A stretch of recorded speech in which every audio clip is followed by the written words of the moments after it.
Boa noite, irmãos. Eu estou um pouco atrasado, mas foi necessário. Eu achei um pouco tarde para fazer a live, mas dá para fazer, né? Eu vou tentar resumir ela, deixar ela mais pequena. Vou esperar alguns irmãos entrar, tá bom? Tem 20 pessoas até agora. Então, irmãos, hoje vamos falar sobre nascer de novo. O assunto do nascer de novo, ele também envolve comunhão, porque está na mesma carta. A carta que mais fala de nascer outra vez é 1 João, vocês sabem, né? Mas Paulo também fala, Jesus também fala. Quando você pega todos os contextos sobre novo nascimento, aí a gente tem uma mensagem completa do assunto do novo nascimento. E é importante a gente entender os dois lados do assunto. Os dois lados eu digo, o lado literal, aquele que vai acontecer na nossa glorificação e somente ali, e aquele lado que o Senhor antecipa para a gente viver o mistério da fé. Então é o seguinte, eu vou fazer uma oração rapidinho só para a gente continuar. Eu vou marcar o tempo aqui da live para que a partir de agora a gente só fique 1 hora, para eu mesmo me regular aqui, tá bom? Eu vou marcar aqui para a gente ficar só 1 hora. Vou deixar aqui, tá? Vou fazer uma oração. E aí depois, se eu conseguir responder alguma coisa, se eu ver que precisar responder, eu respondo, tá bom? Então vamos lá. Pai, em nome do Senhor Jesus, muito obrigado, Pai, por essa noite, por esta oportunidade, por cada irmão que o Senhor trouxe para ouvir essas palavras. Senhor, como eu tinha te pedido antes, eu te peço agora, em nome do Senhor Jesus, nos ajuda a entender, Senhor, pela Tua palavra, o que é um novo nascimento. O que é comunhão com o Senhor e com os irmãos? Como nós devemos ter essa comunhão? Ajuda-nos a entender, Senhor, que há tempo determinado para todas as coisas debaixo do céu. Há tempo de abraçar e há tempo de deixar de abraçar. Há tempo de rir e há tempo de chorar. Pai, nos ajuda a receber do Senhor o bom depósito que vem do Teu Espírito. E para a gente poder realmente passar esse bom depósito para os irmãos, que cada um de nós possamos guardar o bom depósito que vem do Senhor, colocar em prática as Tuas palavras, reconhecer as nossas falhas, confessar diante do Senhor os nossos pecados e viver a comunhão da Tua palavra, Senhor. No meio da comunhão não pode haver hipocrisia, não pode haver mentira, não pode haver distorção da Tua palavra, Senhor. A comunhão tem que ser conforme a comunhão que o Senhor nos ensinou. Se não for com o Teu Espírito e com a Tua palavra, não haverá comunhão. É isso que eu quero ensinar para os meus irmãos hoje, Pai. Eu te peço ajuda, te peço misericórdia. E agradeço por cada irmão que estiver aqui. Nos ajuda, Senhor, a servir o Senhor com um coração puro, com uma fé que agrada o Senhor, com um amor que procede da verdade, com um amor que não se alegra com a injustiça, com um verdadeiro amor, Senhor. É o que eu te peço, Pai, em nome do Senhor Jesus. Amém.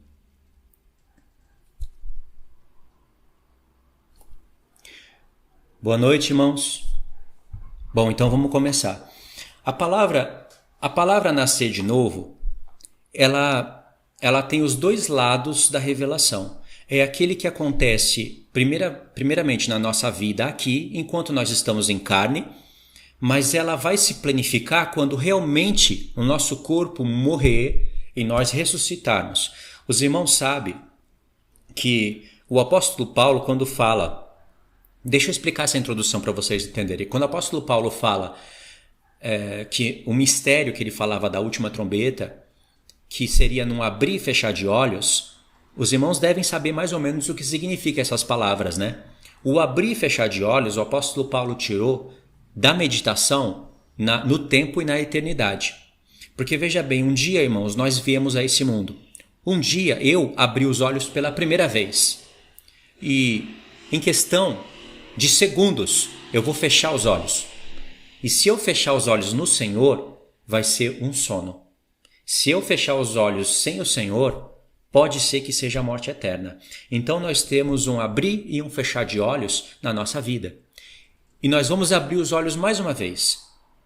O apóstolo Paulo, ele visava o tempo, agora, a nossa linha do tempo na nossa vida, e ele também olhava a eternidade, porque nós sentimos o tempo porque nós temos um corpo de carne, de sangue e sentimos o tempo. Mas uma vez que a gente dormir no Senhor, nós não vamos mais ter sensação de tempo. Nós teremos consciência, sim, das coisas que aconteceram com a gente na nossa vida. Por essas consciências, nós seremos aliviados ou atormentados. Envolve todos esses assuntos, falar de novo nascimento. Mas nós não teremos a sensação do tempo. Uma pessoa que morreu lá no tempo de Moisés, outra pessoa que morreu no tempo de Cristo, pessoas que morrerão no tempo da grande tribulação, veja que tem mais ou menos quase 2000 anos aí entre um e outro, essas pessoas não terão sentimento nenhum em relação ao tempo. Elas vão abrir e fechar os olhos. Entendeu? Então, quando você veio à vida, você abriu os olhos. Quando você fechar os olhos, dormiu no Senhor. Nesse fechar de olhos, pode passar quanto tempo for, você, no toque da última trombeta, se o Senhor te chamar do Sheol, você vai abrir os olhos. Então é não abrir e fechar de olhos. E quando isso acontecer, veja que antes desse abrir dos olhos, no momento da ressurreição, você morreu literalmente. E quando você abrir os olhos, vai ser um novo nascimento. Pode ver que os textos que Jesus fala, ele deixa a gente aí entender esses pontos também. É a mesma coisa da ressurreição, irmãos. Nós temos que viver uma vida de ressurreição aqui, ainda na carne. Paulo fala isso em Colossenses 3. Ele fala o que é ter uma vida de ressurreição aqui, em vida, mesmo aqui, na nossa carne. Lá em Romanos 8, ele até explica pra gente que a gente não é para andar na carne como sendo devedores dela, porque nós andamos nela. Mas não quer dizer que a gente deve as coisas para a carne, porque a lei do Espírito nos livra da lei do pecado e da morte. A lei do Espírito é maior do que a lei do nosso corpo, a lei do pecado. Isso ele explica na transição do final de Romanos 7 para Romanos 8. Compreendeu? Então, o novo nascimento, a morte, quando fala de novo nascimento, tem que falar de morrer. A morte e o novo nascimento acontece aqui. Deus antecipa para a gente essa revelação, para a gente degustar do que é morrer para esse mundo e viver para Cristo, mas vai acontecer literalmente no milênio. Isso daqui já é a base do estudo. Você compreendendo isso, você entende que Deus faz isso para que a gente viva o mistério da fé. Lá em 1 Timóteo 3, o apóstolo Paulo fala do mistério da fé e do mistério da piedade. E dentro dessa explicação, ele coloca pessoas que morreram em Cristo e estão vivas no ministério, pregando a morte e a ressurreição de Cristo, pregado, né? Ele fala manifestado em carne, justificado pelo Espírito, visto pelos anjos, pregado no mundo, pregado entre os gentios, crido no mundo e recebido na glória. Então esses são as pessoas que estão vivas. E Jesus também fala que tem muitos textos que eu estou falando de antemão, eu não separei no papel, porque esse assunto é muito grande. Então Jesus fala também, irmãos, em João 4, vocês devem se lembrar disso, que ele fala que vem a hora em que os mortos ouvirão a voz do Filho de Deus e os que a ouvirem viverão. Esse assunto está em João 4 e eu separei aqui para gente João 4. Deixa eu ver onde está. Eu separei aqui para gente João 4. É João 3 e João 4. Eu separei, só que eu não separei esse texto aqui. Esse texto eu quero falar de cabeça. Jesus falou que vem a hora em que os mortos ouvirão. Ele disse assim: vem a hora e já chegou, em que os mortos, nós, ouviremos a voz do Filho do Homem e iríamos viver. Então, é João 5, é isso aí mesmo, irmão, João 5. Seria até um segmento bom, porque eu marquei aqui pra gente João 3, João 4 e pulei para João 7. Tá aqui, eu vou pôr João 5 para um próximo estudo, eu acrescentar, valeu, João 5, né? João 5, que eu coloco? Filho do Homem, eu vou colocar aqui, Filho do Homem. Filho do Homem. Por quê? Esse assunto é importante. Eu vou ligar o assunto pra gente. Então Jesus fala: vem a hora, já chegou, em que os mortos ouvirão a voz do Filho do Homem e aqueles que a ouvirem terão vida. Esse é quando Deus nos tira desse mundo, nos faz entender quem é o Pai, quem é o Filho, o envio do Espírito, e a gente começa a pregar a palavra de Deus e mortificar a carne. Logo, no contexto, Jesus fala: vem a hora em que os que se encontram no sepulcro ouvirão a voz do Filho do Homem. Deixa eu tirar isso aqui. Espera aí. Os que se encontram no sepulcro... Deixa eu tirar esse barulhinho aqui que ele vai atrapalhar a gente. Bom, vem a hora, os que se encontram no sepulcro ouvirão a voz do Filho do Homem. Aí Jesus está falando da parte literal. Vocês perceberam que ele falou de um novo nascimento em João 3, em João 4, ainda que usando algumas palavras diferentes, e no João 5 ele está acrescentando isso para a gente. Um novo nascimento espiritual e um novo nascimento literal. Até aqui pegaram? Deu para entender? Os irmãos que estão entrando agora perderam a introdução e aí, infelizmente, vai perder uma parte da peça. Tá bom? Então, eu vou ler os textos e vou ficar atento aqui para ver se eu consigo acompanhar os comentários, tá bom? Agora nós vamos ler os textos. Os textos que eu vou ler, irmãos, de primeira, ele vai falar do assunto profético. É só para a gente entender que o Senhor aborda esse assunto de maneira profética. Olha só que lindo a palavra do Senhor. Quando ele fala dos 2 filhos pródigos, de perdoar o irmão 70 vezes 7, mais o quê? Qualquer assunto que o Senhor fala de plantação, de colheita, mais o quê? Não vou lembrar do resto. Mas qualquer assunto que o Senhor fala, ele tem ali uma camada bem ralinha, que é para a gente que... Nós que estávamos no mundo e ouvimos a palavra de Deus, confronta a nossa carne, confronta o nosso modo de viver, e aí pode ser que a gente escute a voz do Filho do Homem e aí a gente abrace o Evangelho. Mas depois, o Senhor, nesses mesmos assuntos, ele tem assuntos profundos, muito reveladores, no mesmo assunto. Então a mesma coisa foi com o nascer de novo. Você vê que o Senhor Jesus usa a mensagem do nascer de novo para o evangelismo. Você vai com essa mensagem, em qualquer lugar que você falar de nascer de novo, tiver com a unção de Deus ali, com a palavra de Deus, e tiver corações dispostos a entender, eles vão ouvir a voz do Filho do Homem. E na hora que eles ouvirem e aceitarem o Senhor, já é considerado o novo nascimento. Não é lindo? Mas dentro dessa mensagem, o Senhor falou primeiramente, ele falou para Nicodemos, para Augusto Nicodemos, pro Nicodemos. Se bem que Augusto Nicodemos está precisando nascer de novo, né? Calvinista. Ele falou pro Nicodemos.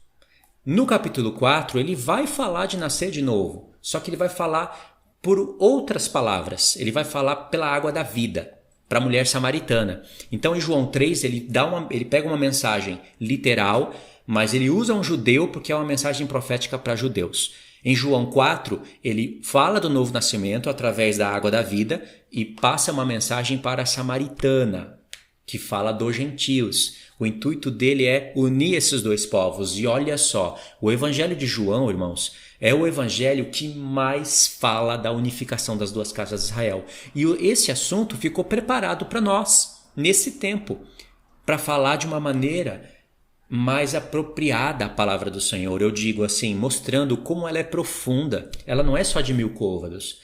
Essa palavra ela é de 4000 côvados e mesmo assim não para nisso. Essa palavra é de 7000 côvados. Vocês entenderam o que eu quis dizer? É aquele rio de Ezequiel. Então isso é muito lindo. Eu vou ler para vocês João. Só para destacar alguns pontos, tá? A leitura vai ser rápida para eu poder destacar alguns pontos. João 3, do 1 ao 7. Beleza? Ó, a irmã está perguntando qual é o tema da live. O tema da live é novo nascimento, irmã. E a introdução que eu dei, ela é importante. Então, você pode assistir a partir daqui e depois você volta e aí você pega ela completa, tá bom? Ela vai estar no YouTube também daqui a alguns dias. Então, vamos lá, vamos começar. Havia entre os fariseus um homem chamado Nicodemos. Vê que é um fariseu, representante da liderança judaica. Um dos principais dos judeus. Este de noite foi ter com Jesus e lhe disse: Rabi, sabemos que é mestre vindo da parte de Deus, porque ninguém pode fazer esses sinais que tu fazes se Deus não estiver com ele. A isto respondeu Jesus. Olha só a resposta de Jesus direta para aquelas palavras de um rabino, né? A isto respondeu Jesus: em verdade vos digo que se alguém não nascer de novo, não pode ver o reino de Deus. Aqui ele falou nascer para ver. Perguntou-lhe Nicodemos: como pode um homem nascer sendo velho? Pode porventura voltar ao ventre materno e nascer segunda vez? Respondeu Jesus: em verdade digo, quem não nascer da água e do Espírito não pode entrar no reino de Deus. A primeira vez é ver, a primeira vez é entrar. Você vê, né? Aí é assunto profético. Você um dia vai ver o reino de Deus, literal. E vendo, vai poder entrar nele. Ou não. Mas que você vai ver, você vai ver. Agora, se você nascer da água e do Espírito, que você já sabe o que é, você vai entrar nesse reino. Agora, pela fé, como o Senhor quer nos fazer participante dos poderes do mundo vindouro e criar o mistério da piedade, que é o mistério da fé, o Senhor, na nossa mente, faz a gente visualizar o reino. Nós sabemos como, mais ou menos como vai ser, e depende de quem estuda, sabe com profundidade como vai ser o reino milenar. Então, pela fé, você vê, e pela fé você já participa desse reino. Porque em Hebreus 6, o escritor de Hebreus está falando de poderes do mundo vindouro, que é imposição de mãos, deixar obras mortas de lado, pregar a fé, os batismos, tudo isso que será feito em plenitude, em grande glória, no milênio, o Senhor antecipou para que a gente fizesse aqui, nesse tempo. Claro que com uma vida ressurreta diante do Senhor, aspas, naquele estilo, para que a gente prove dessa sensação e deseje o reino de Deus. Por isso que ele antecipa o mistério. Compreenderam? Então, primeiro ver, depois de entrar. E aí Jesus fala para ele, o que é nascido da carne é carne, o que é nascido do espírito é espírito. Aqui ele está falando de Isaac e de Ismael. Paulo fala disso em Gálatas 4. Ele fala que tem filhos nascidos da carne e tem filhos nascidos do espírito. E Isaac já era nascido do espírito, lá naquele tempo. Isaac nasceu de novo. Isaac estará no reino milenar.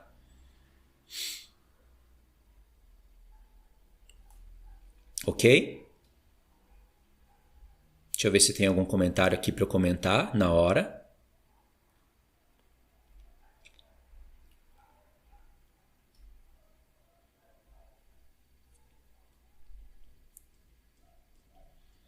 Aqui o irmão Caio falou, verdade, irmão Luiz, todos verão, mas não serão salvos.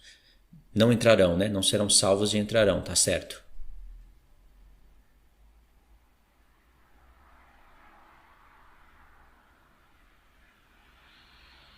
Aqui o irmão fez uma pergunta que vai me tirar do tema, né? Eu já expliquei isso, essa pergunta não vou poder responder em relação a abrir e fechar de olhos. É só pensar mais um pouquinho que o irmão mesmo consegue responder essa pergunta. Eu já respondi ela na minha fala. Talvez ficou um pouco difícil de entender, mas está respondido.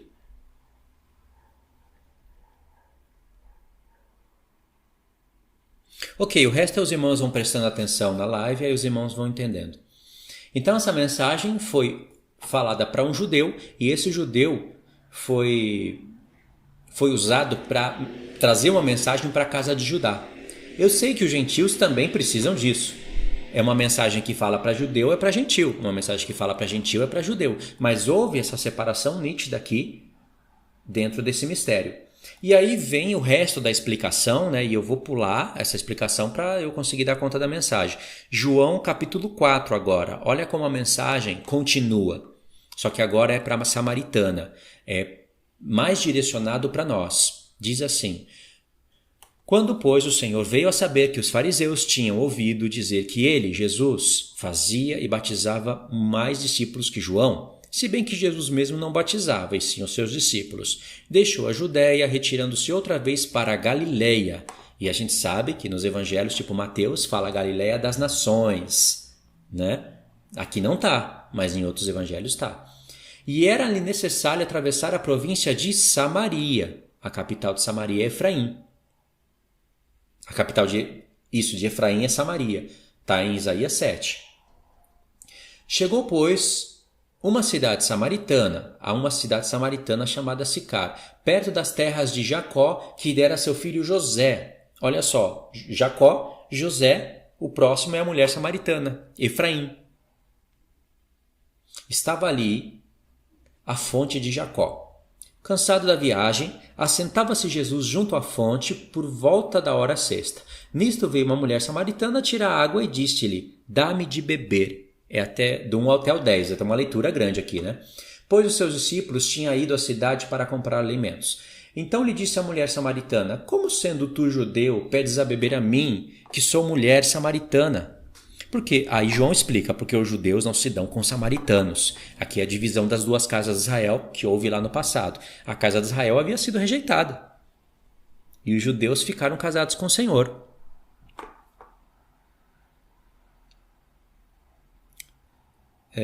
A gente vai ter que ir até o 14, tá?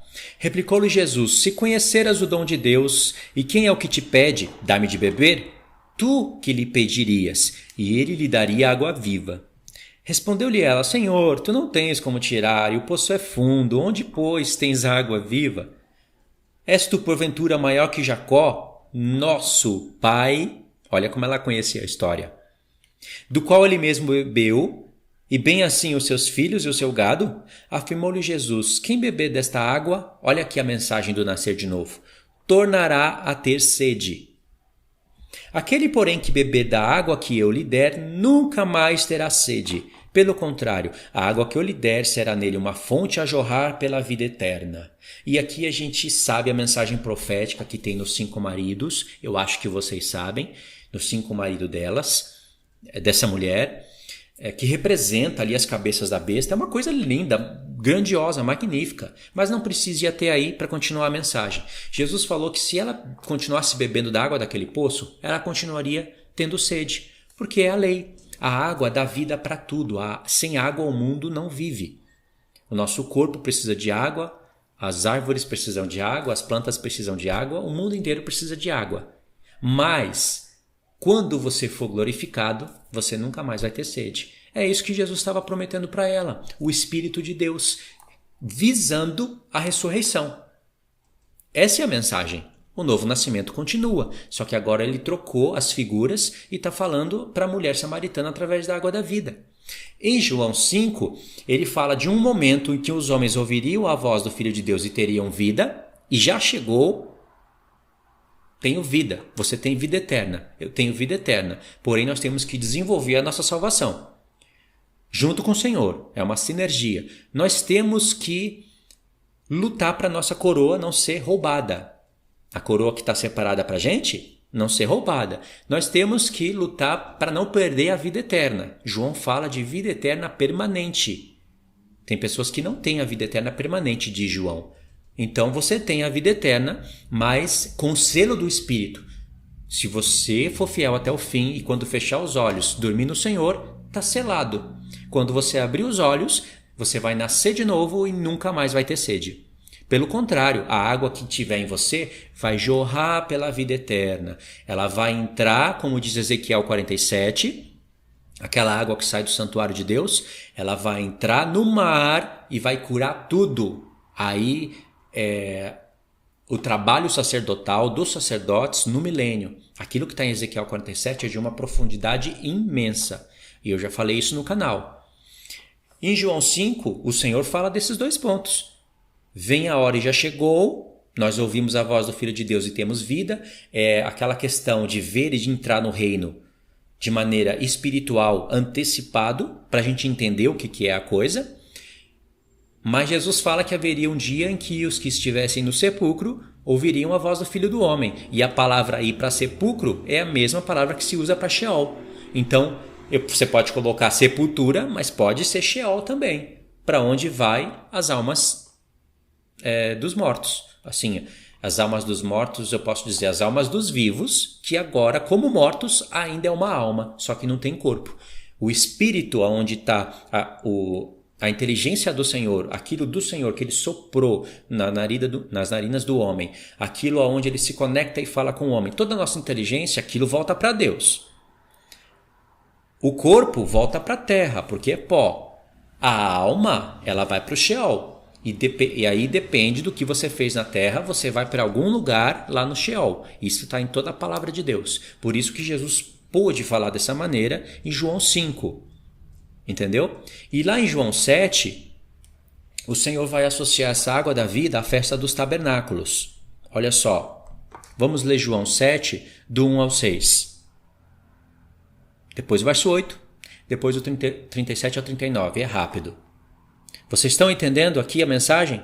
É a parte do novo nascimento visando a parte profética, onde fala um pouquinho de judeus, um pouquinho de gentios, das duas casas, ressurreição, visando a parte mais escatológica. João 7. Passadas essas coisas, Jesus andava pela Galileia, que é a Galileia das nações, porque não desejava percorrer a Judéia, visto que judeus procuravam matá-lo. Ora, a festa dos judeus, chamada de festa dos tabernáculos, estava próxima. Veja que João ele dá uma explicação que seria desnecessário para judeus. É uma explicação para gentios, porque esse evangelho ele é um evangelho presente para gentios, um presente para nós. Tá? Foi enviado primeiramente pensando em gentios. Por isso que explica que Páscoa é a festa dos judeus, que festa dos tabernáculos é a festa de judeus, que havia briga entre judeus e samaritanos, eles não se davam bem. Por isso essas explicações. Então está sendo mais direcionado para a gente. E aqui era tempo de festa de tabernáculo. Literal, Jesus estava lá. Dirigiu-se, pois, a ele, a seus irmãos, e lhes disseram: deixa este lugar e vai para a Judéia, para que também os teus discípulos vejam as suas obras. Porque ninguém há que procure ser conhecido em público e, contudo, realize os seus feitos em oculto. Se faze essas coisas, manifesta-te ao mundo. Olha a resposta que Jesus vai dar. Aí João vai explicar, né? Pois nem mesmo seus irmãos criam nele. Aí Sr. João explicou. Aí Jesus continua, olha a resposta dele. Disse-lhe, pois, Jesus: o meu tempo ainda não chegou, mas o vosso sempre está presente. Jesus quer dizer duas coisas.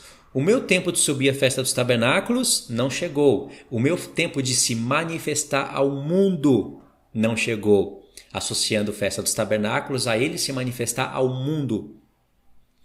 Porque nesse tempo aqui, ele não se manifestou ao mundo todo. Ele se manifesta aos seus eleitos, aqueles que ele conhecia antes da fundação do mundo e está chamando no tempo.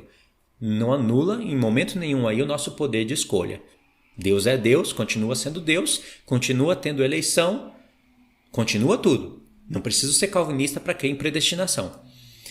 Aí Jesus fala, eu li do 1 ao 6. Ai, que moto, eu odeio barulho de moto. Deixa eu marcar aqui, esse já foi, esse já foi, eu li do 1 ao 6. Olha o verso 8. Subi vós outros à festa, eu por enquanto não subo. De novo ele vai falar, porquanto o meu tempo não está cumprido. O que Jesus quer dizer aqui?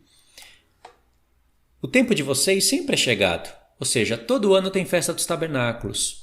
Vocês têm que estar lá, todo ano. Mas o meu vai chegar um tempo, o meu tempo ainda não é cumprido. Jesus está querendo dizer para a gente aqui, deixou escondida a mensagem. Eu tenho que morrer na Páscoa. Eu tenho que ressuscitar nas primícias, eu tenho que ascender aos céus, enviar o Pentecoste e esperar mais ou menos 2 dias, que é a mensagem que está lá em João 2, João 3, João 4 para a Samaritana, a mensagem dos 2 dias profético. Esperar mais ou menos 2 dias e aí vai ter trombetas, expiação e a festa dos tabernáculos, aonde é o meu tempo e aonde eu me manifesto ao mundo.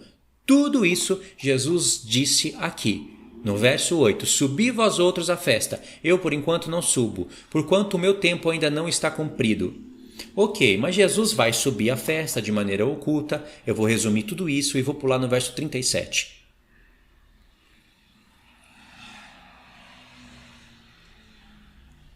No último dia, o grande dia da festa, se passaram 7 dias, a festa dos tabernáculos é uma festa de 7 dias. Então, nesse último dia, Jesus disse, isso é antes do 8º dia. Aqui é mês 7, dia 21. Nós sabemos até a data que aconteceu isso. É uma mensagem do Senhor que passa do nosso tempo, entra dentro do milênio e na última fase do milênio, porque o milênio é repartido em 7 fases, nessa última fase ainda a voz do Senhor ecoa para todas as nações. Tenta pegar isso que eu estou tentando passar para vocês.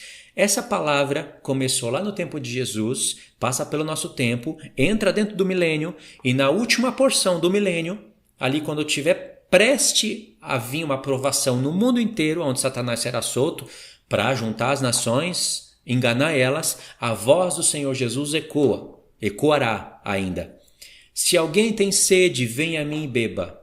Quem crer em mim, como diz as Escrituras, do seu interior fluirão rios de água viva. Isso acontecerá com a gente dentro do milênio. Essa é a mensagem que foi falada para a samaritana. Esses que estarão no milênio pregando a palavra do Senhor nunca mais terão sede. Pelo contrário, essa fonte de água estará jorrando da igreja para as nações. Porque nascemos de novo. Literalmente, fase completa. Só que as nações ainda terão sede. As nações ainda desobedecerão o Senhor. O Egito será uma das primeiras nações a se rebelar. E essa voz ecoará na última etapa do milênio, antes da gente entrar no 8º dia. Entendeu a parte profética da mensagem? Por isso que lá em Apocalipse 22, que fala da eternidade, que nós sabemos que é o 8º dia, pelo menos eu acredito que você deve saber, lá de dentro da cidade está fluindo o rio da água da vida. Aqui acabou a parte profética. Aqui o Senhor terminou uma mensagem profética para judeus e para gentios e para aqueles que já provam de um alimento sólido, para aqueles que já são maduros na fé. Pode ser que tenha pessoas ouvindo isso, começando a entender, mas que não são maduras na fé.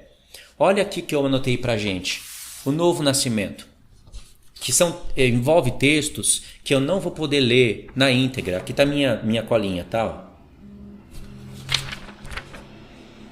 É uma delas, a outra está ali na frente. Então até aqui vocês pegaram a mensagem? Já passou meia hora. Eu tenho meia hora só. Ok. Nascer de novo. Você já sabe que são 2 etapas. Uma aqui, mistério da fé, e outra, literalmente, quando nós ressuscitarmos. Dentro dessa etapa, olha o que acontece. Nasceu de novo. Quando uma pessoa nasce de novo, presta atenção na primeira etapa, que é a nossa vida, né? Lembra que o Nicodemos perguntou: como que pode um velho nascer de novo, nascer e voltar a ser uma criança? Não é isso, mas tem uma parábola pra gente. Olha só, quando você nasce de novo, você nasce, ponto 1, nasceu. Nasceu de novo. O que você é quando você nasce de novo? Ponto 2, um bebê. Uma criancinha na fé. Leitinho espiritual. Entendeu? Qualquer coisinha chora. Você vai ter que pegar a palavra assim, ó.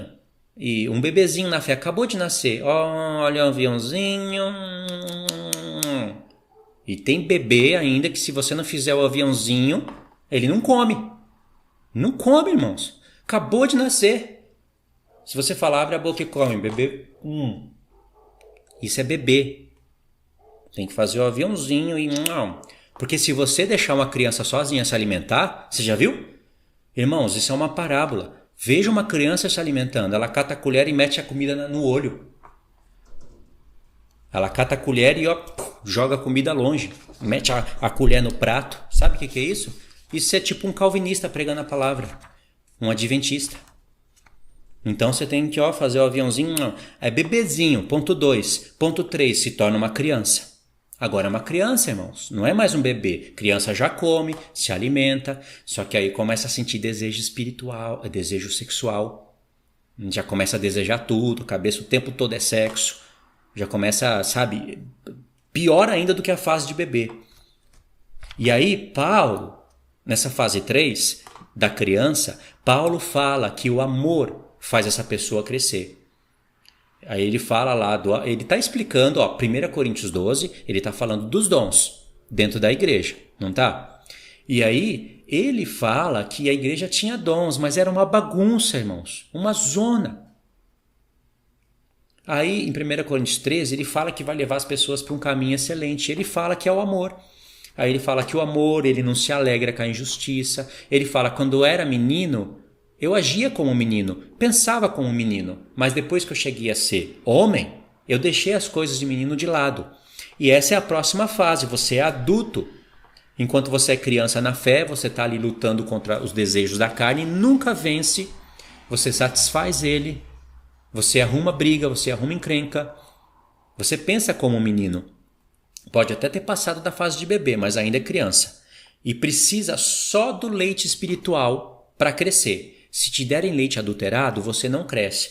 E se a gente fosse parar aqui para eu explicar para vocês o que é leite espiritual, vocês iriam ver lá em 1 Coríntios 2 que Paulo fala assim, vocês são crianças e não pode, por isso que eu não dei alimento sólido para vocês e nem agora vocês podem. Sabe por quê? Porque um disse, eu sou de Paulo, eu sou de Pedro, eu sou de Apolo e o quarto grupo, pior, eles falavam, eu sou de Cristo. Então Paulo, vocês são crianças. E ele deixa para a gente entender, porque ele fala, eu não dei alimento sólido e nem agora vocês podem. E ele deixa entender para a gente, porque ele continua explicando a carta, quando chega em 1 Coríntios 5, ele fala de Páscoa, de asmos. Aí você vê que lá em 1 Coríntios 15, ele já começa a falar de primícias, e aí você vê que ele faz uma transição de alimento sólido, de alimento leitinho, espiritual, para alimento sólido. E a gente sabe que as 3 últimas festas, elas são alimento sólido, porque é impossível explicar as 3 últimas festas se não falar da última semana, ou seja, tem que falar das 70 semanas de Daniel, das 2 testemunhas, do conflito, do dia da expiação e a última festa, peraí.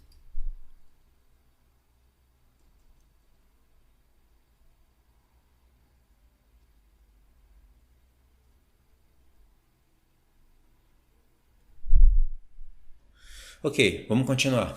A última festa é que eu pensei que tinha alguém fazendo bagunça aí no comentário. Se tiver alguém fazendo bagunça aí, vocês me avisam, tá? Porque eu também não sei bloquear, não. A última festa é a festa dos tabernáculos, envolve conhecer milênio. E isso é alimento sólido. Ninguém pode falar que isso não é alimento sólido. É alimento sólido. Entendeu como é lindo isso? Então, irmãos, Paulo, pelo Espírito, já falou pra gente que quem não fala de Jesus pelas festas... Ou seja, tem que sim falar do pecado, mas biblicamente tem que mostrar o que é pecado. Você tem que fundamentar o Senhor Jesus pela lei, pelos profetas. Isso é leite espiritual. Olha só. Se a mensagem não chega nesse nível, não é leite espiritual, é adulterado, e dar leite adulterado para criança dá dor de barriga. Assim como um adulto não pode ficar se alimentando de leite espiritual, porque ele é adulto, ele vai ficar fraco. Se você der alimento sólido para uma criança, vai prejudicar ela. Então, uma pessoa que chega aqui praticamente no ponto 6, que é um ancião, ele tem que saber discernir e dividir esse alimento para a igreja. Olha como é lindo. Então, olha só, eu fiquei travado aqui no ponto 3, né? Ponto 1, você nasce de novo. Ponto 2, é um bebê. Assim como a nossa vida. Bebê começa engateando. Olha, tem lição para todo lado. Aí vai aprender a andar, vai se equilibrando, de repente começa a andar, vai correr, vai andar de bicicleta, vira um esportista. É assim no mundo espiritual também. Aí vira uma criança, da criança, se tomar leite espiritual, vira um adulto, aí abandona as coisas de criança. Mas esse adulto ainda não é maduro. Então vem o ponto 5, um maduro na fé. Tem pessoa que é um adulto maduro na fé, já está começando a se alimentar de alimento sólido. Só que ele ainda não é ancião. Então conta comigo. 1, nascer. 2, vira um bebê. 3, vira uma criança. 4, vira um adulto. 5, um adulto maduro. Porque tem adulto que não é maduro na fé. Não é mais criança, irmãos, mas não é maduro. 5, maduro. 6, vira um ancião. Aí é uma pessoa de respeito. Se for olhar isso no âmbito espiritual, esse ancião é presbítero. É aquele que observa a igreja, que olha para a liderança, que vê se tem mulher no púlpito pregando. Porque se tiver, tem que tirar de lá. Mesmo se for um feminismo moderado, tem que tirar de lá. Não existe nenhum homem nessa terra que pode dar autoridade para sua mulher subir lá no púlpito e pregar uma palavra que não seja tão escatológica, que não seja o espinho da igreja, o espinho dorsal, sei lá, aquelas coisas que a gente escuta aí e fica de boca aberta admirado. Nenhum homem tem essa autoridade de pegar a sua mulher e mandar ir para o púlpito pregar e fazer os outros homens sentarem. Isso não é gente madura na fé. Pode não ser criança, mas não é homem maduro. Ninguém tem essa autoridade. Feminismo moderado pode ser que não seja o feminismo extremista. A mulher é pastora, tá lá gritando. É pastora sim, existe, Deus rasgou o véu. Isso daí é adúltero, adúlteros. Isso reprovado pela palavra de Deus. Agora o diabo tem uma segunda opção. Se eu não consigo o feminismo extremista, eu consigo o feminismo moderado. Antes, feminismo moderado do que nada. E o moderado a mulher não é pastor. Ela está sob autoridade, ela é co-pastora. Co-pastora. Só se for em livro apócrifo isso. Então, um ancião, ele observa tudo isso. Ele consegue liderar uma igreja, porque ele é presbítero, ele é episcopo. Ele já é maduro, entendeu? Um dia ele nasceu de novo, mas ele nasceu, virou bebê, passou para criança, virou adulto, amadureceu e agora é ancião. E o sétimo ponto é só aqui que vai acontecer isso, varão perfeito. Paulo fala disso em Efésios 4. Para aqueles 5 ministérios que Deus colocou para a igreja como presentes, ele deu para que o corpo, bem vinculado, juntas e medulas, cada um fazendo a sua justa parte, cresce para o crescimento do corpo, até a gente chegar ao pleno conhecimento do Filho de Deus, pleno, a estatura de varão perfeito. Aí o corpo ressuscita com um reino de sacerdotes, nasceu de novo, pronto para fazer um episcopado incrível nas nações. Por isso que lá em Apocalipse você vê 24 presbíteros. É o que está no grego. 24 episcopos, ancião. Então, o assunto de nascer de novo tem tudo isso. Não é bonito?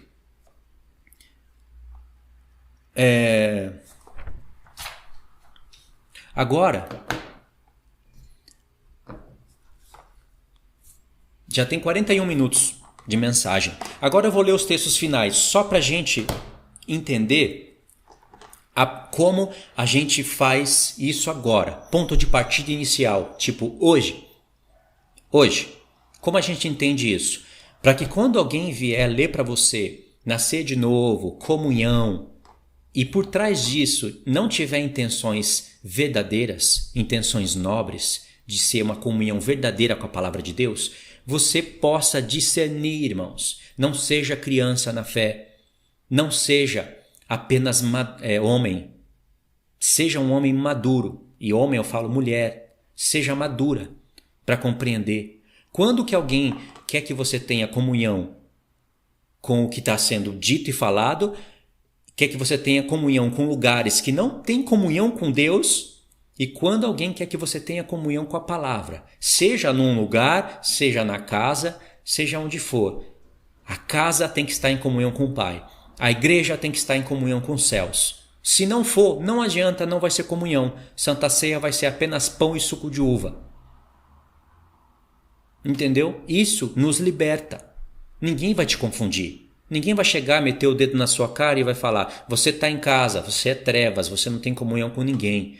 Vai para a igreja, seja a luz lá. Ah, mas está tudo em trevas, então seja você a luz. Irmãos, que nível de hipocrisia. Terrível isso, irmãos. Então tá bom, eu vou procurar aonde? Eu vou procurar uma igreja presbiteriana agora, amanhã. Porque eu sei que eles são calvinistas e estão em trevas. Então meu ministério acaba aqui e agora eu vou tentar mudar todo mundo lá em 4 paredes. Pronto, vou fazer isso, porque é isso que está sendo sugerido para mim. Isso que está sendo sugerido para você, irmãos. Procura qualquer lugar aí, o mais tenebroso, porque você é luz, você tem que resplandecer lá. Faz alguma coisa e muda lá. O que vai além disso não vai valer para nada. Não aceitem isso, irmãos. Em nome do Senhor Jesus, não aceite. Isso não vem do céu. Isso é confusão. Seja maduro na fé. nascer de novo, o que vai mostrar que você nasceu de novo são esses textos que eu vou ler. Não é você ir para uma igreja e falar lá eu nasci de novo, porque agora eu estou em comunhão. Se esse lugar não está em comunhão com o céu, como que você vai nascer de novo? Vai ser fácil de você ser corrompido lá dentro. Agora, se lá dentro travou, está travado ainda, irmãos? Agora, se lá dentro, né, da igreja, o pastor, o líder, estiver em comunhão com o céu, então, comunhão com eles. Veja, analise, seja como os bereanos. Vocês compreenderam? Então vamos ler aqui agora uma pancada de texto, porque tem bastante. 1 Coríntios 4, do 14 ao 16. Vocês não precisam ler não, irmãos, aí agora. Se vocês quiserem, eu dou todos esses textos para vocês na live. Não precisa ficar lendo aí não, senão vocês travam a mente. Deixa que eu leio para vocês. Diz assim, isso é Paulo, né, falando para a igreja de Coríntios. Não vos escrevo essas coisas para vos envergonhar, pelo contrário, para vos admoestar como filhos meus amados. Porque ainda que tivesses milhares de preceptores em Cristo, não teríeis, contudo, muitos pais, pois eu, pelo Evangelho, vos gerei em Cristo Jesus. Sabe a palavra gerei? É a palavra nascer. Paulo está falando, eu fiz vocês nascerem de novo. Mas, em 1 Coríntios 2, Paulo fala que eles eram bebê. Precisava de leite espiritual. Olha só a ligação de pensamentos, irmãos. Se pudesse, a gente ficaria nessa carta aqui um tempão. Aí, lá em Gálatas 4, do 28 ao 31, Paulo fala de nascidos da carne e nascidos do Espírito. Que tem a ver lá com o assunto que está em João. Que eu li para vocês em João. Agora, a carta que mais fala de novo nascimento é a carta, vocês sabem, de 1 João. E dentro, eu separei aqui todos os textos que falam de nascer de novo, em fileirinha. Só que entre esses textos vai ter comunhão. Aí vocês têm que entender o porquê que João está falando de nascer de novo e de comunhão. Sem torcer a palavra, sem torcer para o seu lado, sem torcer para outro lado, mas olhar a história que a palavra está falando para você.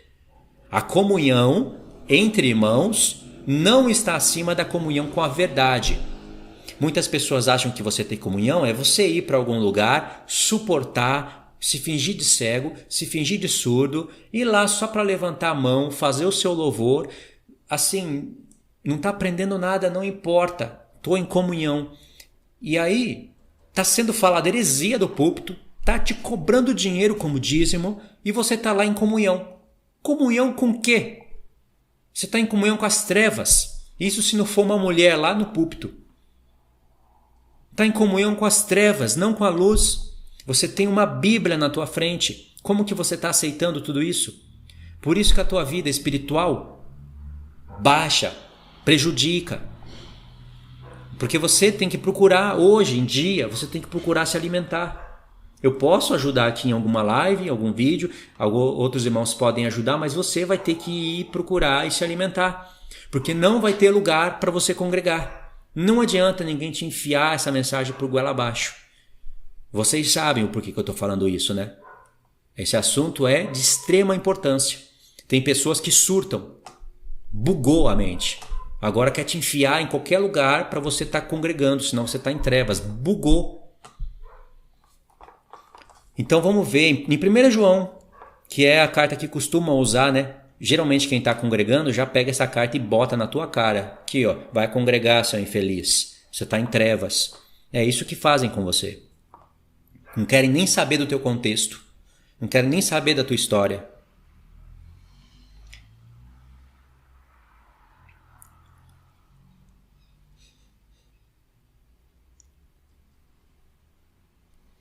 Então, vamos começar com 1 João capítulo 2, do 9 ao 11.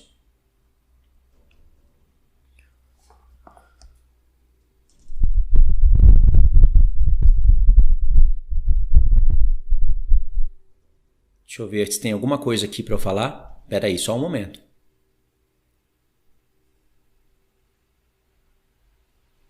Irmãos, eu não estou dizendo com essas palavras que se você ir para a igreja é pecado, viu? Não estou dizendo isso não. Você vai ter que discernir se ali é uma igreja. Se aquele pastor, se aquelas pessoas têm comunhão com a palavra. Se tiver, muito bom, você acertou na loteria. Se você encontrar uma igreja que o pastor, ele é um episcopo, apto para ensinar, que ele não arranca do seu bolso um dízimo em forma de dinheiro e que ele te alimenta na tua vida espiritual, você acertou na loteria. Continua aí. Diz assim agora, 1 João 2, do 9 ao 11. Aquele que diz estar na luz e odeia o seu irmão, até agora está nas trevas, isso é verdade. Aquele que ama seu irmão permanece na luz e nele não há nenhum tropeço. Aquele, porém, que odeia seu irmão está nas trevas e nas trevas anda e não sabe para onde vai, porque as trevas lhe cegaram os olhos. O Senhor quer amor, sim, mas Ele quer um amor, 1 Coríntios 13, um amor que não se alegra com a injustiça. Pessoas cometem injustiça, aí vem um e fala, quebrou a cara, bem feito. Que amor é esse? Se alegra com a injustiça? Paulo fala do amor que procede da verdade. 2 Coríntios capítulo 2, Paulo fala que o mundo vai chegar num tempo, irmãos, em que vai ser tão mal, assim, eu estou parafraseando o que eu estou lendo lá, porque Paulo fala assim, porque não receberam o amor da verdade, olha só, um amor da verdade, é o amor que procede da verdade, ou a verdade do amor, não tem problema, pode ser também, porque não receberam o amor da verdade, Deus lhes enviará o espírito do erro, para que creiam na mentira e sejam condenados. Vai chegar um tempo em que as pessoas não vão receber o amor da verdade, o testemunho das testemunhas. E como castigo, Deus vai enviar o espírito do erro. O anticristo está vindo a mandato de Deus. O espírito do anticristo opera na ordem do Senhor. Está aí nos profetas isso. Paulo tirou isso de Jeremias. Mas esse é um estado final, entendeu? Hoje nós estamos também em provação. Então é um amor que procede da verdade. É esse amor aí. É um amor que não vem, um amor que vem de um coração puro. Então, amar o irmão, sim, você tem que amar. O Senhor também amou a todos. Ele amou o mundo inteiro. Não tem alguém que ele não amou. Mas após a palavra do amor do Senhor se manifestar a todos, ele começa a considerar a sua vida. Porque tem pessoas que ele odeia. Você já viu pessoas falar que Deus não odeia? Deus não odeia ninguém. Deus odeia o pecador. Deus odeia o pecado, não o pecador. Mentira. Deus odeia o pecador, sim. Não o pecador no sentido daquele pecador nunca ter tido acesso à palavra da verdade. Não. O apóstata Deus odeia e Deus mata. Deus só não odeia, ele mata. Ele mata aqui e vai matar na segunda ressurreição. Vai jogar no lago de fogo. O pecador, o que se desvia. Ele não odeia só a doutrina. Entendeu? Joio não é só a doutrina. Joio é o doutrinador. Então isso, irmãos, vocês têm que entender o que é comunhão, segundo a palavra de Deus. Vocês têm que entender o que é, João está falando aqui, odiar o seu próximo. Porque ele vai dar o exemplo aqui de Caim que matou Abel. É esse ódio aí que é abominável. Não está falando aqui que é para você colocar a comunhão em primeiro lugar e se fazer de cego. Aí a pessoa vem, prega qualquer coisa, torce a Bíblia e o que prevalece é a comunhão. Mentira. Errado. Você vai ter comunhão com a pessoa e andar junto se estiverem de acordo. Se não, cada um por um lado. Isso é bíblico. E se não tiver igreja para você congregar, não congrega. Vai fazer o quê? O que você vai fazer, irmãos? Seja sincero. Você acha que... Olha o que eu ouvi. Estavam fazendo estudos falando de tudo isso que eu estou falando. Crianças, chamada de pastores, não são adultos. Porque se fosse, não torceriam a palavra de Deus. Aí a pessoa no comentário, preocupado, igual vocês. Irmão, não tem lugar para eu congregar. Não tem, o que eu faço? Sabe o que a pessoa falou? Olha só, para defender o mais novo título, irmãos, isso é uma hipocrisia. Olha, não aceita isso, irmãos. Não aceita. Sabe o que falou? Falou assim, se vira, abre uma obra na tua casa. Aqui começou assim. Ou seja, será que todo mundo está apto para abrir uma obra na casa? A pessoa está precisando de ajuda e leva um porrete na cabeça? Isso é obra do diabo, irmãos. Se vira, abre uma obra na tua casa, mas o que tem? Qual é a intenção por trás dessas palavras, irmãos? É defender agora o que a pessoa está fazendo, porque a pessoa tem que continuar falando que aquilo ali é de Deus, que congregar agora é de Deus e quem não congrega é do diabo. Congregou luz, quem não congrega trevas. Se vira, vai para um lugar e seja luz. Abre uma obra na sua casa. Será que todo mundo tem maturidade para isso? São poucas as pessoas que conseguem. Você tem que ter uma esposa que te ajuda. Se você é uma mulher, você tem que ter um marido que te ajuda. Aliás, você não pode, como uma mulher, começar essa obra. Então, no caso, tem que ser um marido que toma essa atitude e a esposa tem que ajudar o marido, senão ele não consegue. Isso é tratar o assunto com maturidade, irmãos.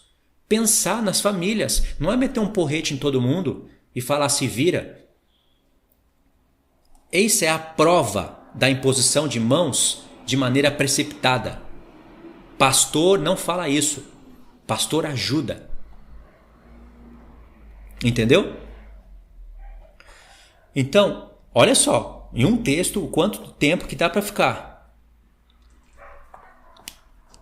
Agora, para vocês entenderem o contexto aqui, eu li aqui, vocês entenderam o que eu li, né?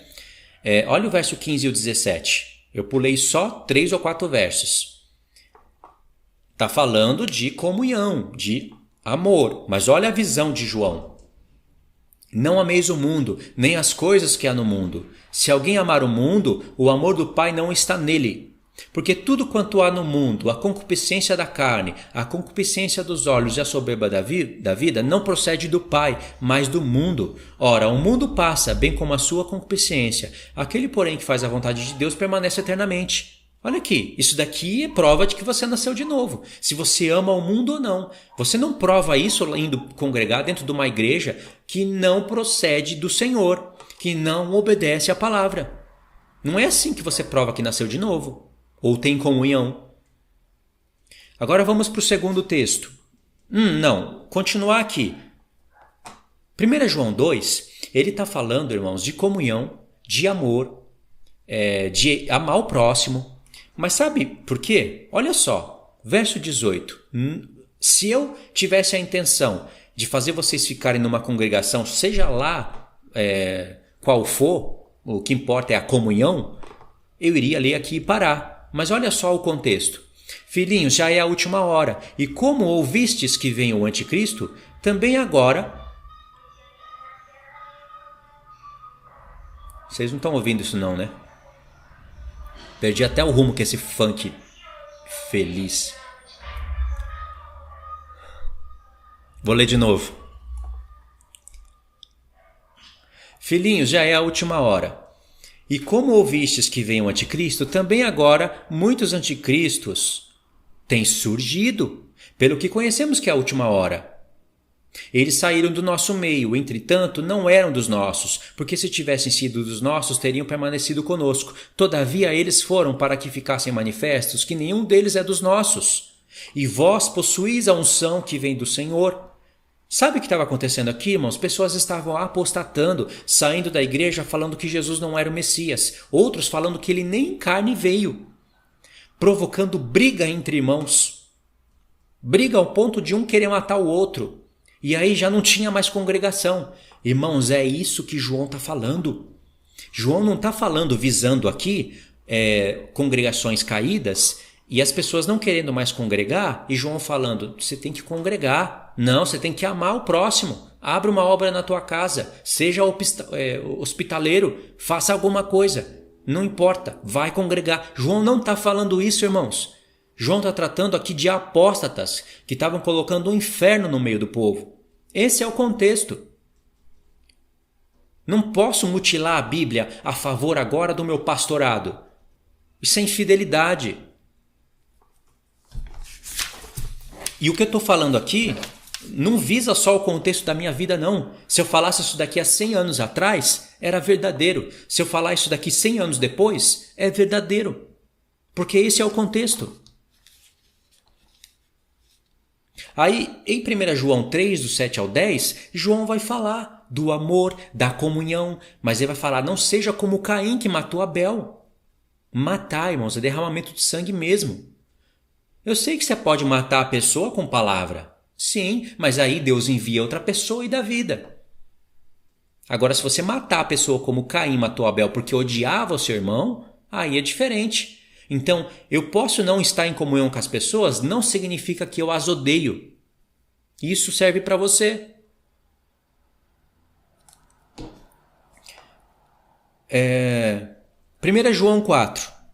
Olha que interessante, é o contexto da carta. Ainda, o contexto, João não perde a conexão. Ele começou a carta falando de comunhão uns com os outros, de amar para estar na luz, de não odiar para não estar nas trevas e manter a comunhão.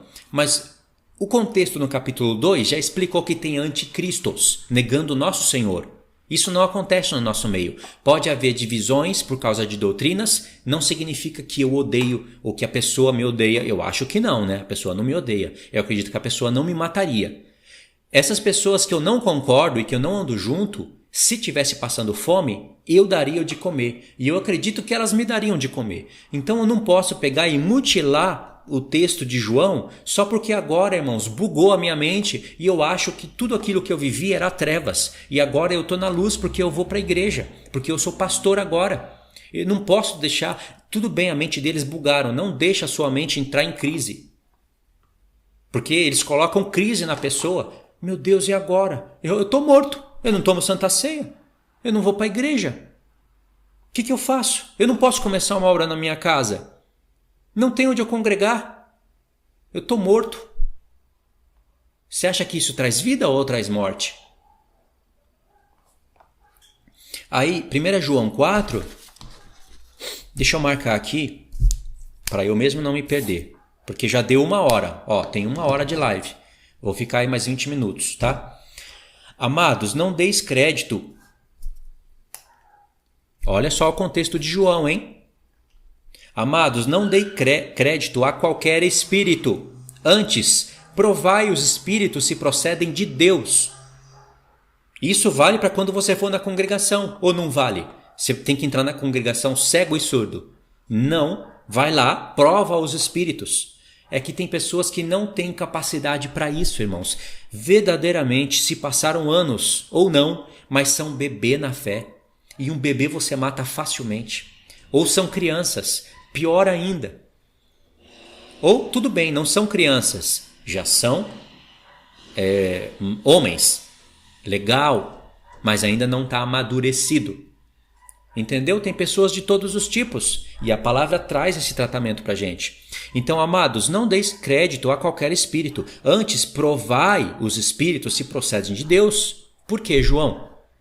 Porque muitos falsos profetas têm saído pelo mundo afora. Nisto conheceis o Espírito de Deus. Todo espírito que confessa Jesus Cristo que veio em carne é de Deus. E todo espírito que não confessa Jesus não procede de Deus. Pelo contrário, esse é o espírito do anticristo, a respeito do qual tendes ouvido, que vem e presentemente já está no mundo. Aí João explica para as pessoas aqui. Sobre o espírito da verdade, o espírito do erro. Aí ele vai entrar no capítulo 5, olha só, para finalizar a sua carta, e olha o que ele fala nos primeiros textos. Todo aquele que crê que Jesus é o Cristo é nascido de Deus. Agora veja bem, será que só eu crer que Jesus é o Cristo, eu nasci de Deus? Será que a mensagem bíblica está totalmente nesse texto aqui? Não. Porque Tiago fala que os demônios creem que existe um só Deus, mas não obedecem. Eles estremecem de medo, mas não obedecem. Então o crer não é somente crer e confessar com a boca. Tem que olhar para a palavra toda. Todo aquele que crê que Jesus é Cristo, que Jesus é o Cristo, é nascido de Deus. Ou seja, é nascido, mas pode ser um bebê, pode ser uma criança. O tempo passou, se tornou maduro. O tempo passou, né, se tornou homem. O tempo passou, se tornou homem maduro. O tempo passou, se tornou episcopo e ainda pode cair. Então, verso 2. Nisto conhecemos que amamos os filhos de Deus. Nisto, presta atenção, quando amamos a Deus e praticamos os seus mandamentos. Você pratica os mandamentos de Deus? Tem pessoa que fala de comunhão, mas odeia os mandamentos de Deus. Odeia. Fala que a salvação é só pela fé. Odeia. Sabe o que ela está falando? Eu odeio ter que não roubar, eu odeio ter que não adulterar, eu odeio ter que não dar falso testemunho. Jesus aboliu tudo isso. Peraí, então você vai andar no pecado? Não foi isso que eu quis dizer, não. Eu, como um filho obediente, eu ando nisso, mas não para ser salvo. Então você é um robô calvinista. Sim, eu sou calvinista. Ok. Acabou aí o assunto. Ou você refuta o calvinismo, ou acabou o assunto. O assunto acabou. Se a pessoa confessa que ela é calvinista, fez sentido. Agora, se ela fala, não sou calvinista, irmãos, essa pessoa tá com a mente atrofiada. Então, como que você vê que você ama os irmãos? Você pratica os mandamentos de Deus. Por quê? Pensa bem. Eu estou fazendo isso daqui, uma pessoa está pregando a palavra, é por quê? Eu sei que tem pessoas que fazem pensando no dinheiro, mas você não faz isso daqui pensando no amor pelas pessoas? Para isso você tem que guardar os mandamentos de Deus, tem que ter uma luta contra a carne. Mas tem pessoas agora, irmãos, que vocês sabem, são pessoas que... Eu não sei o que aconteceu, irmãos. Um espírito de Jezabel parece que entrou nessas pessoas. Nada disso vale. Não vale mais eu estar em casa lutando contra a carne, aqui fazendo tudo isso daqui, não vale mais. Só vai ter validade se eu for para São Paulo, se eu for para o Rio de Janeiro, se eu for para a Bahia, aí vai valer. Senão não vale. Tudo isso daqui é em vão. O Senhor não vai julgar isso daí? Óbvio que vai julgar. Se não se arrependerem, vai julgar. Meu Deus, se eu, assim, fazendo um monte de coisa, me sinto afrontado, sabe? Sinto sinto afligido. Imagine quem não está fazendo nada, já morre na fé, enterra o infeliz logo. Porque este é o amor de Deus, que guardemos os seus mandamentos. Ora, os seus mandamentos não são penosos, porque todo o que é nascido de Deus vence o mundo. Não diz aqui todo o que é nascido de Deus vai para a igreja. Diz que vence o mundo. Quantas pessoas estão na igreja e vencidas pelo mundo? Esta é a vitória que vence o mundo, a nossa fé. Quem é que vence o mundo, senão aquele que crê que Jesus é o Filho de Deus? E aí, pronto, continua o assunto. Vamos para o verso 16, rapidamente, para finalizar a carne. Para finalizar a carta. Se alguém vir o seu irmão cometer pecado para a morte, pedirá, e Deus lhe dará a vida. Aos que não pecam para a morte. Há pecado para a morte, e por esse digo que não rogue. Toda injustiça é pecado, e há pecado que não é para a morte. Sabemos que todo aquele que é nascido de Deus não vive em pecado. Antes, aquele que nasceu de Deus, Deus o guarda, o maligno não lhe toca. Sabemos que somos de Deus e que o mundo inteiro jaz no maligno. Tá rindo aí, né? Que eu falei que a gente tem que finalizar a carne, né? Olha a confirmação, o Luiz está na carne. Então, irmãos, aqui finalizou a carta, né? É isso que eu quis falar, viu? Vai torcer minha palavra, não. Aqui finalizou a carta. Veja que João fala que tem pessoas que cometem pecado para a morte. Tem pessoas que cometem pecado, mas não é para a morte. Só que nós sabemos que todo pecado gera morte.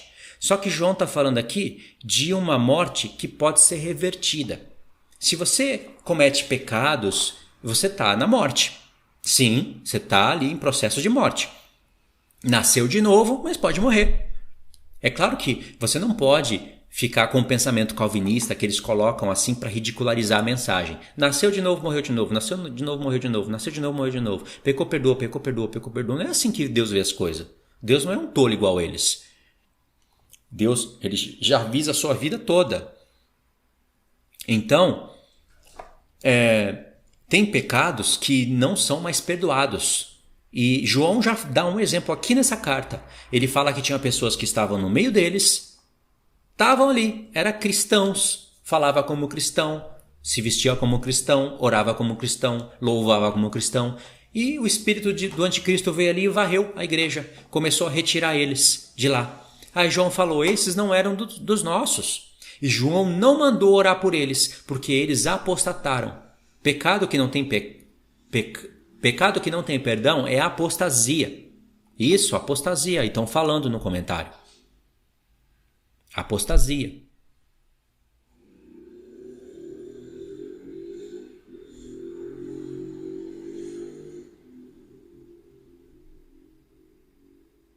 Contra o Espírito de Deus. Sim.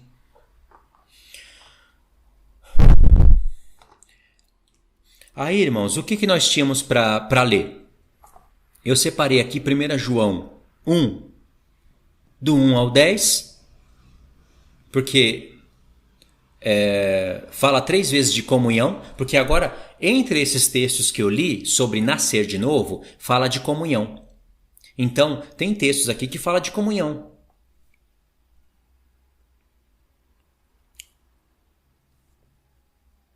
Olha só, presta atenção. 1 João 1, do 1 ao 10. 1 João 1, do 1 ao 10.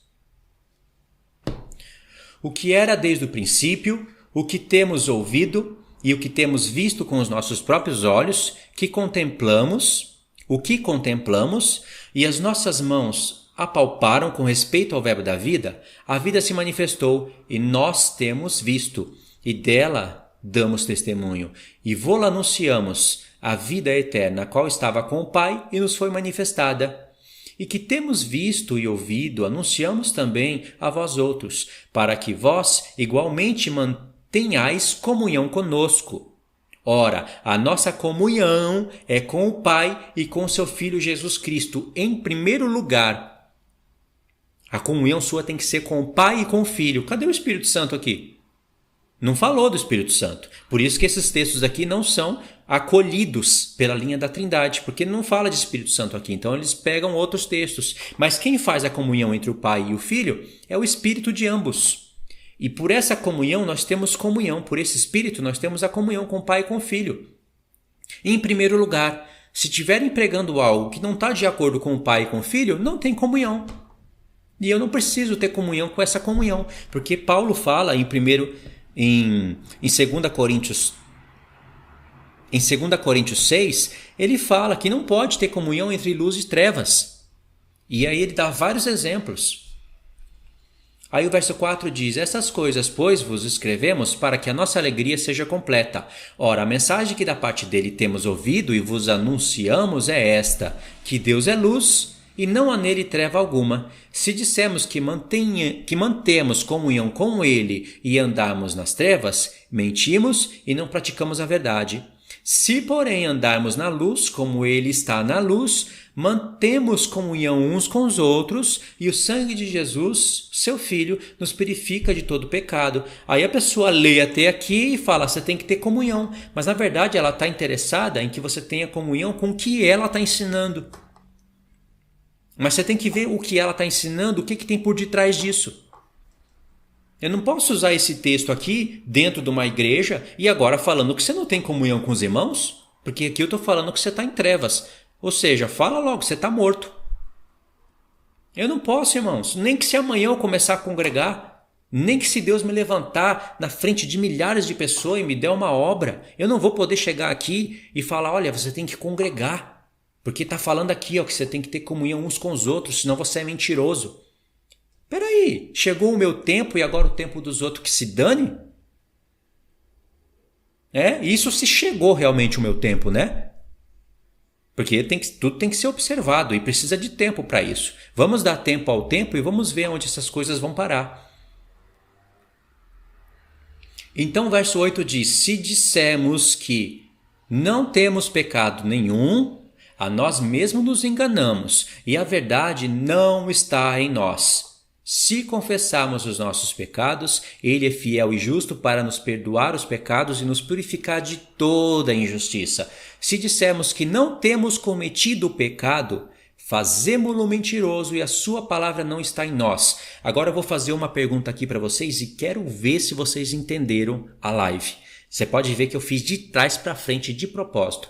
Por que João está falando isso daqui? Se alguém disser que não tem cometido pecado, é mentiroso. E essa pessoa não anda em comunhão, está em trevas. Por que João falou isso no capítulo 1? Eu sei que existem vários motivos que a gente pode tirar daqui uma aplicação para os nossos dias, não necessariamente tão conectado ao contexto da carta, mas nada pode ser mais iluminado do que o contexto da carta. Por que João está falando isso aqui no finalzinho do capítulo 1, que é o finalzinho mesmo? Vamos lá, eu vou olhar as respostas.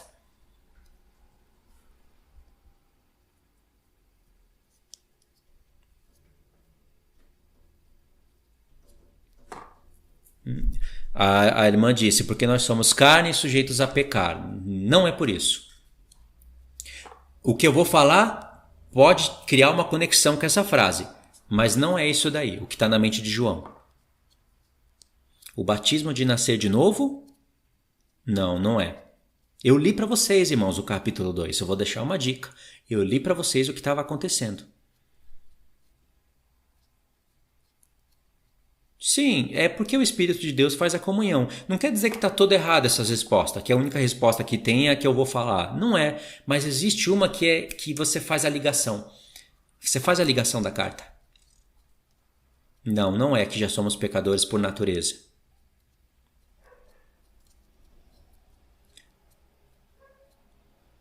Porque já temos comunhão com o Pai e com o Filho através do Espírito. Não. A pergunta é a seguinte: João falou ali, no finalzinho da carta... Qual livro? Acabei de entrar.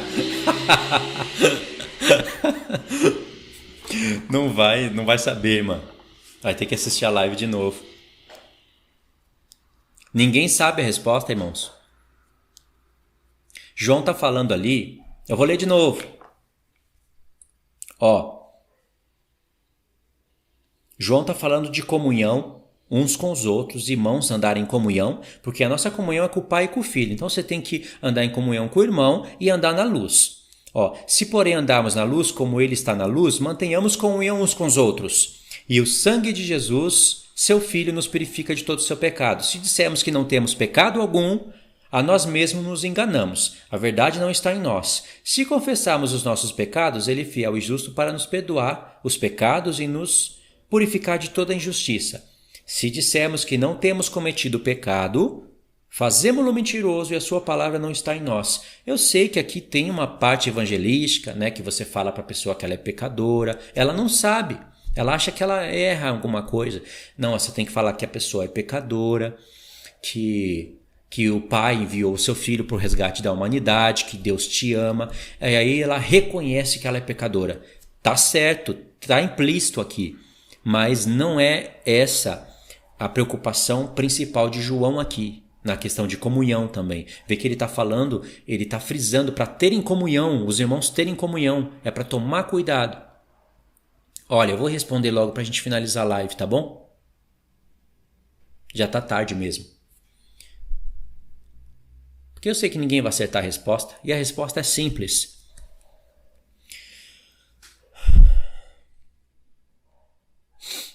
Verso 1, eu vou ler o capítulo 2.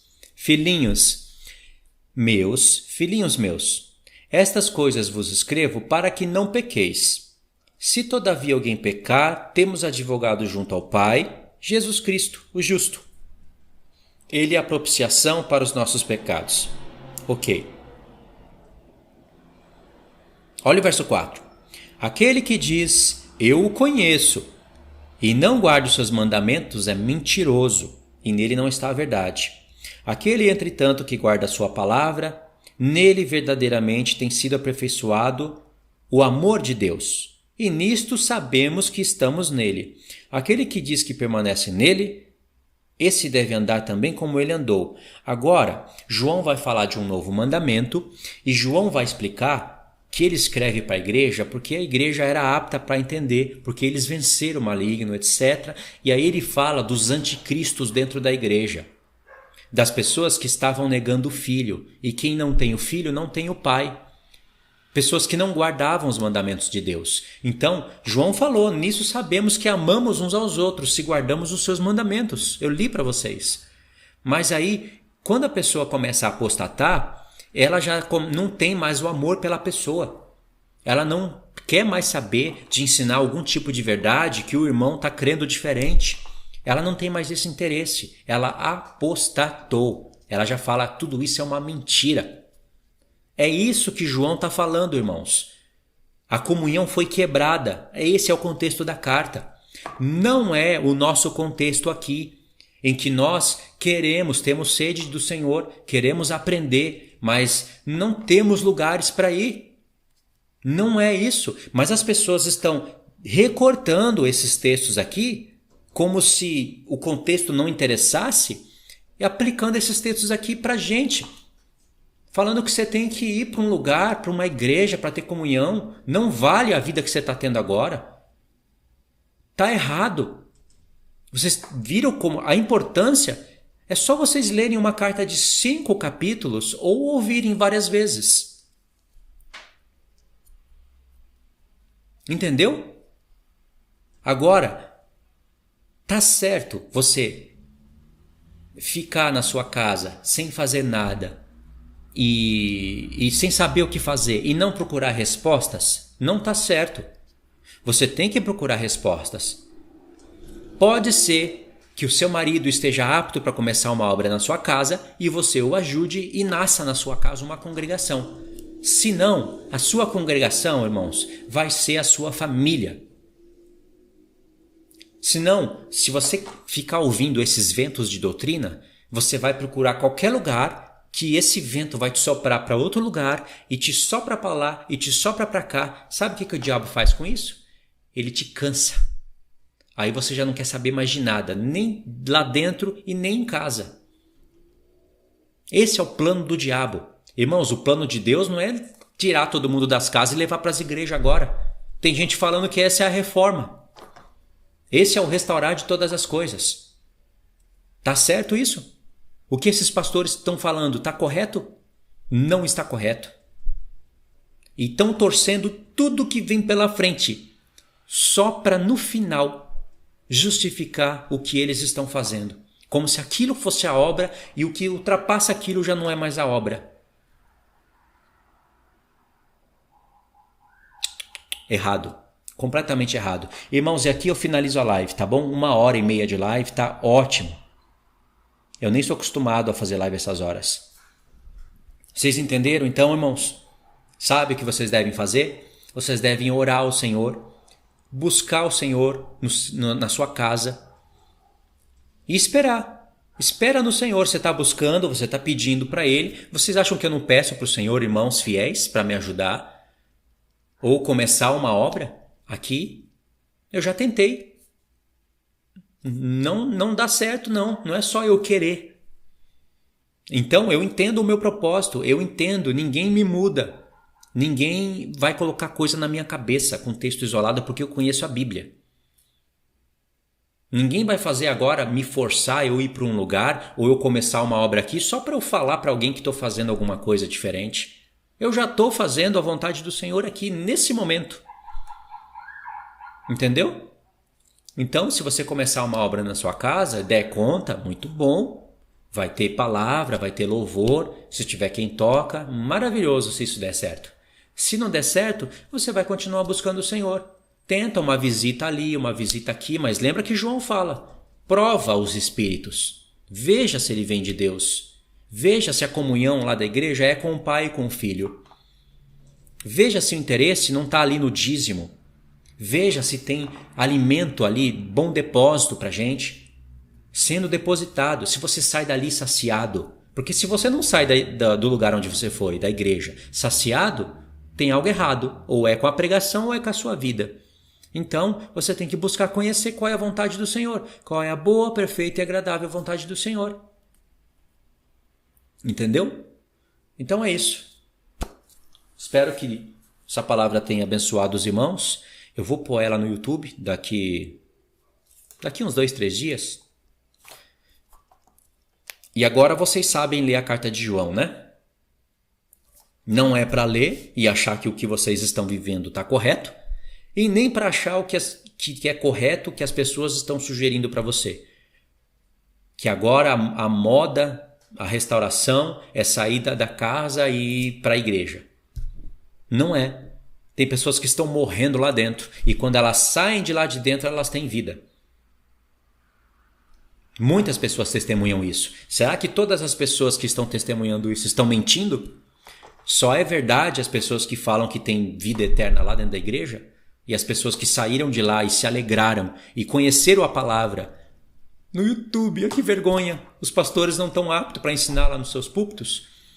Aí elas se alimentaram da palavra, encheram o espírito de vida na casa. Será que é tudo mentira? Tem algo errado nessa história, não tem, irmãos? Os fatos não batem. Tá bom? Então é isso. Deixa eu ver aqui se tem alguma coisa para eu falar. É isso então, irmãos. Muito obrigado por ter assistido até aqui, tá bom? Peço que Deus abençoe a vida de cada irmão.